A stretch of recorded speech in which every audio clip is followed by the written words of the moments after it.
Hello, I am Yasir Zaidi. Welcome to our YouTube channel trade technical. जब दुनिया world war के as per खड़ी हो और नाटो अपने क्रेडिबिलिटी के सबसे बड़े टेस्ट से गुजर रहा हो, तो ये एक जियो पॉलिटिक्स इशू नहीं होता। ये एक ग्लोबल इकोनॉमी, मार्केट और इन्वेस्टर साइकोलॉजी का इशू बन जाता है। बल्कि जो आज हो रहा है उसमें सबसे इंटरेस्टिंग ये है कि नाटो की इस टूटने की कंडीशन के पीछे कोई भी एक्सटर्नल एनिमी नहीं दिख रहा है, बल्कि उसके सबसे पावरफुल मेंबर यूएसए खड़ा नजर आ रहा है। और इसका रीजन इमोशनल नहीं है, स्ट्रैटेजिक और इकोनॉमिक है। अमेरिका का एक सिंपल मैसेज है कि उसे ग्रीनलैंड चाहिए, और ये एक नेगोशिएशन का पार्ट नहीं है। चाहे किसी को पसंद आए या ना आए, वो सबसे मेजर रीजन है आर्टिक का कंट्रोल। आर्टिक का कंट्रोल आने के बाद future trade routes, rare minerals और enormous amount of natural resources जैसे ऑयल, गैस, एनर्जी की सिक्योरिटी, अगर आर्टिक का कंट्रोल आ गया तो आगे आने वाले साल में पूरे ग्लोबल सप्लाई चेन पर कंट्रोल आ जाएगा। और यूएस ये बात जानता है, इसलिए पहले वेनेजुएला और अब ग्रीनलैंड।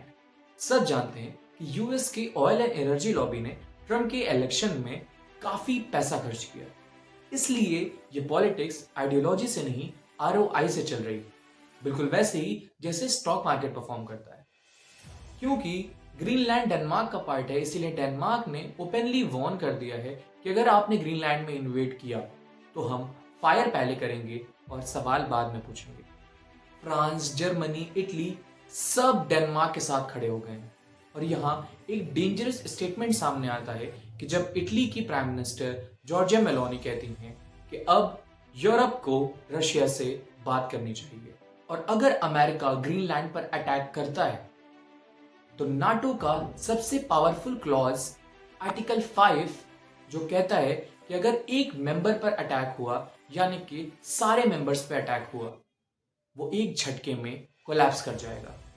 75 साल पुराना अलायंस ऐसे टूट जाएगा कि जैसे मार्केट के एक बड़े क्रैश के बाद एक ट्रेडर का कॉन्फिडेंस टूट जाता है। अब तक यूरोप यह मानता था कि रशिया उनका सबसे बड़ा खतरा है, और अगर विलन यूएस बन के निकला तो एक ग्लोबल ट्रस्ट स्ट्रक्चर गिर जाएगा। और जब मार्केट से ट्रस्ट खत्म होता है तो मार्केट एक रिस्क ऑफ कंडीशन मोड में चली जाती है, जहां पे इक्विटी सेल ऑफ होने लगती है, कैपिटल सेफ एसेट में कन्वर्ट होने लगते हैं, गोल्ड, डॉलर, बॉन्ड्स सब पर इफेक्ट दिखता है और एक वोटैलिटी स्पाइक दिखती है। एग्जैक्टली वही होता है जो एक ट्रेडर के दिमाग में होता है उसके डिसिप्लिन टूट जाने के बाद।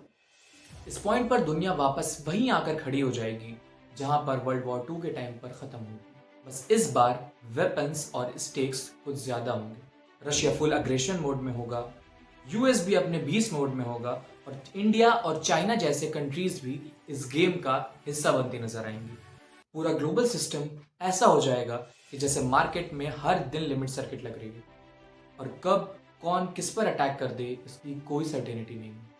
ऑलरेडी वर्ल्ड एक वॉर लाइक कंडीशन से जूझ रहा है, जहां रशिया यूक्रेन पर अटैक कर रहा है, चाइना को ताइवान चाहिए, और नॉर्थ कोरिया ने जापान जैसी कंट्री पे मिसाइल लॉन्च कर दी, ईरान में प्रोटेस्ट चल रहे हैं। तो मतलब वर्ल्ड वॉर का स्टेज रेडी है, बस एक ट्रिगर की कमी है। चांस 50-50 है, और जब मार्केट में प्रॉफिटेबिलिटी अनक्लियर होती है तो एक स्मार्ट ट्रेडर अपने पोजीशन साइज को कम करता है, इमोशन नहीं रिस्क मैनेजमेंट को फॉलो करता है। प्रॉब्लम यह है कि मीडिया इस ग्लोबल रिस्क को एक सही स्केल पर प्रोजेक्ट नहीं कर रहा है। अगर आप जियोपॉलिटिक्स को मार्केट से जोड़ के समझना चाहते हैं, फियर और ग्रीड के बीच डिसीजन लेना चाहते हैं, और ग्लोबल केओस में भी एक ट्रेडिंग डिसिप्लिन मेंटेन करना चाहते हैं, तो global geopolitical, finance and trading psychology को सिंपल लैंग्वेज में समझने के लिए सब्सक्राइब टू आवर चैनल। मिलते हैं नेक्स्ट वीडियो में। Thanks for watching.